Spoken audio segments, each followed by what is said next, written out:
नबियां दा नबी तू इमाम सोहणिया, सारे नबियां दा नबी तू इमाम। बिस्मिल्लाहिर्रहमानिर्रहीम। अस्सलामु अलैकुम वरहमतुल्लाहि वबरकातुहू।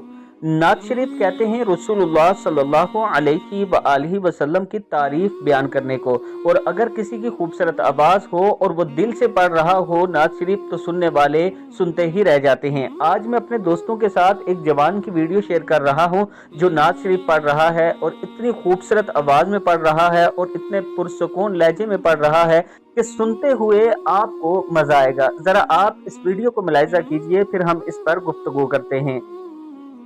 नबियां दा नबी तू इमाम सोहणिया, सारे नबियां दा नबी तू इमाम सोहणिया। लखां तेरे ते दुरूद ते सलाम सोहणिया, लखां तेरे ते दुरूद ते सलाम सोहणिया। ए तेरे वर्गा हबीब दस केड़ा है, तेरे वर्गा हबीब दस केड़ा है।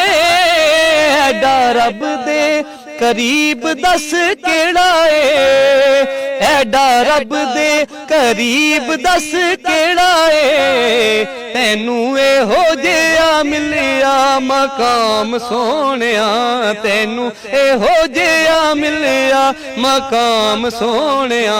लखां तेरे ते दुरूद ते सलाम सोहणिया, लखां तेरे ते दुरूद ते सलाम सोहणिया। और तैनू अरशां ते रब ने बुलाया है, तैनू अरशां ते रब ने बुलाया है। शान तेरे जिहा होर किन्ने पाया है, शान तेरे जिहा होर किन्ने पाया है। गूड़ी रब नाल तेरी ए कलाम सोहणिया, गूड़ी रब नाल तेरी ए कलाम सोहणिया। लखां तेरे ते दुरूद ते सलाम सोहणिया, लखां तेरे ते दुरूद ते सलाम सोहणिया। और आए दर ते सवाली नू नहीं मोड़ दे, आए दर ते सवाली नू नहीं मोड़ दे। दिल किसे भी गरीब दा नहीं तोड़ दे, दिल किसे भी गरीब दा नहीं तोड़ दे।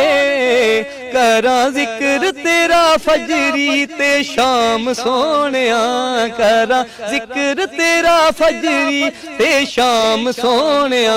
लखां तेरे ते दुरूद ते सलाम सोहणिया।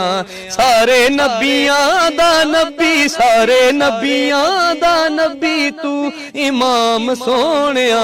लखां तेरे ते दुरूद ते सलाम सोहणिया, लखां तेरे ते दुरूद ते सलाम। अब दोस्तों ने इस वीडियो में इस जवान की नात सुनी कि किस खूबसूरत अंदाज में ये नात पढ़ रहा है। अल्लाह ताला हम सबको भी रसूलुल्लाह सल्लल्लाहु अलैहि वसल्लम की तारीफ यूं ही करने की तौफीक अता फरमाए। आजकल हमारे स्टेजों पर जो हो रहा है उससे अल्लाह की पनाह।